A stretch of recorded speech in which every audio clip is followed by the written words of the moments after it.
বিশ্বের একমাত্র ইহুদি রাষ্ট্র ইসরায়েল। বর্তমানে তারা ফিলিস্তিনের মুসলিমদের সঙ্গে যুদ্ধরত বহু বছর ধরেই। অমীমাংসিত এক সংঘাতে লিপ্ত ইসরায়েল ও ফিলিস্তিন। তবে নিরীহ ফিলিস্তিনিরা বরাবরই নির্যাতিত।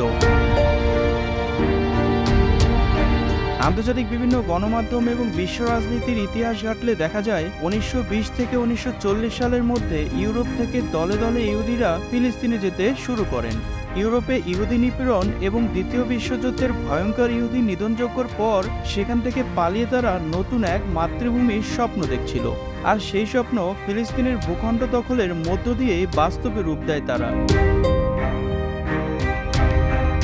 ইসরায়েল নিজেদের আগ্রাসন টিকিয়ে রাখতে দীর্ঘ 75 বছর ধরে নিরীহ ফিলিস্তিনিদের উপর চালিয়ে যাচ্ছে নির্যাতন। ইহুদি রাষ্ট্র করতে একের পর এক প্রাণ কেড়ে নিচ্ছে নিরীহ ফিলিস্তিনিদের। রাসূল সাল্লাল্লাহু আলাইহি ওয়াসাল্লামের ভবিষ্যৎবাণী হচ্ছে, কিয়ামতের আগে অবশ্যই এই ইহুদি জাতি মুসলমানদের হাতে পরাজিত হবে। হযরত আবু হুরায়রা রাদিয়াল্লাহু তাআলা আনহু থেকে বর্ণিত, রাসূল সাল্লাল্লাহু আলাইহি ওয়াসাল্লাম বলেছেন, কিয়ামত সংঘটিত হবে না যতক্ষণ পর্যন্ত মুসলমানরা ইহুদি সম্প্রদায়ের সঙ্গে লড়াই না করবে। মুসলমানরা তাদের হত্যা করবে, ফলে তারা পাথর বা বৃক্ষের আড়ালে আত্মগোপন করবে।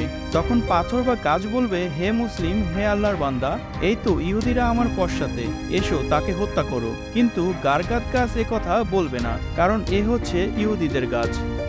মাইমুনা রাদিয়াল্লাহু তাআলা আনহা থেকে বর্ণিত, আমি রাসূল সাল্লাল্লাহু আলাইহি ওয়াসাল্লামকে বললাম, হে আল্লাহর রাসূল, আমাদের বাইতুল মুকাদ্দাস সম্পর্কে কিছু বলুন। রাসূল সাল্লাল্লাহু আলাইহি ওয়াসাল্লাম বললেন, বাইতুল মুকাদ্দাস হলো হাসরের ময়দান, পুনরুত্থানের জায়গা। তোমরা তাতে গিয়ে সালাত আদায় করো, কেননা তাতে এক ওয়াক্ত সালাত আদায় করা অন্যান্য মসজিদে 1000 সালাত আদায়ের সওয়াব পাওয়া যায়।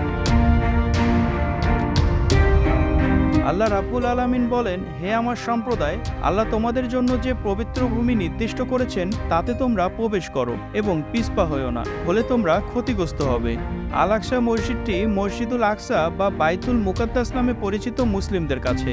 মক্কা ও মদিনার পর জেরুজালেমের আল আকসা মসজিদকে ইসলামের তৃতীয় গুরুত্বপূর্ণ ধর্মীয় স্থান হিসেবে বিবেচনা করা হয়। আল আকসা প্রাঙ্গণটি মুসলিম, ইহুদি ও খ্রিস্টান 3 ধর্মের মানুষের কাছেই পবিত্র স্থান।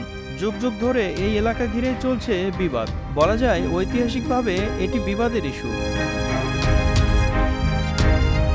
ফিলিস্তিন প্রেসিডেন্ট মাহমুদ আব্বাস বর্তমান পরিস্থিতির পেছনে অন্যান্য কারণের মধ্যে আল আকসার মতো ইসলামের গুরুত্বপূর্ণ স্থানগুলো ইসরায়েলের আগ্রাসনকে একটি বড় কারণ বলে মনে করেন। উক্ত আলোচনা ও হাদিস পর্যালোচনা করে দেখা যায় মুসলিমরা বিজয়ী হবে ও ইহুদিরা পরাজিত হবে।